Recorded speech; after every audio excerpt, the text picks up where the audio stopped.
Bonjour à tous. Le sexagénaire qui s'est tué au volant samedi aux Rousses était originaire de Bois d'Amont. Les circonstances de l'accident ne sont toujours pas connues, mais il était le seul conducteur impliqué. Les secours l'ont découvert inanimé à leur arrivée sur le lieu du sinistre et n'ont pas réussi à le réanimer.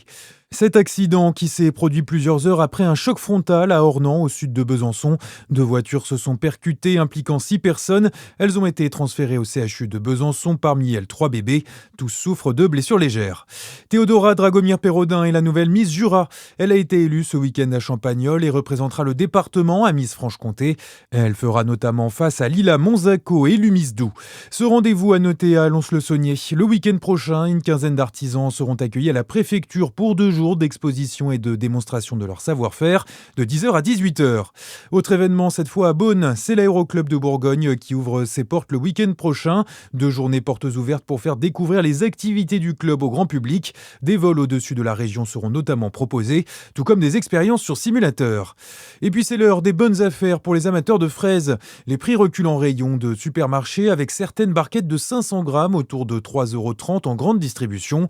Une situation liée à une production particulièrement importante.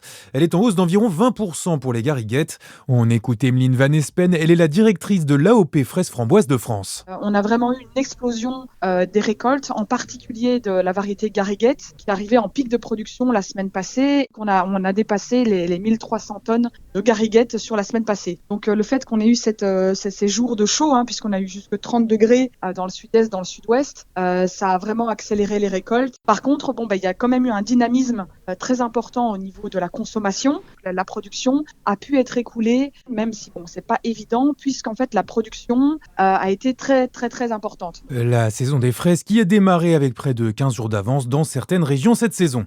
Dans l'actualité internationale, Téhéran affirme ne pas avoir encore pris de décision quant à une éventuelle participation au nouveau pourparlers de paix avec les États-Unis.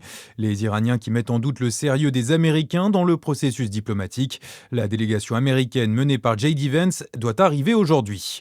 Des négociations qui arrivent dans un contexte tendu. Un destroyer américain a tiré hier sur un cargo iranien qui tentait de forcer le blocus dans le golfe d'Oman. Téhéran, de son côté, accuse les Américains d'avoir violé le cessez-le-feu. L'Iran qui aurait également attaqué plusieurs navires samedi, et notamment un bâtiment français. Les sports, le tennis, c'est le 4e titre de sa carrière. Arthur Fils a remporté hier l'ATP de Barcelone, son 3e ATP 500. Il redevient le numéro 1 tricolore. Et puis le sport local pour clôturer cette édition. Victoire impérative demain pour les handballeurs de Besançon en Pro League, la 2e division masculine. Après leur défaite ce week-end, ils doivent gagner à Ivry en Île-de-France pour espérer jouer les playoffs de fin de saison. Voilà pour l'essentiel de l'actualité. Bonne journée sur Fréquence Plus.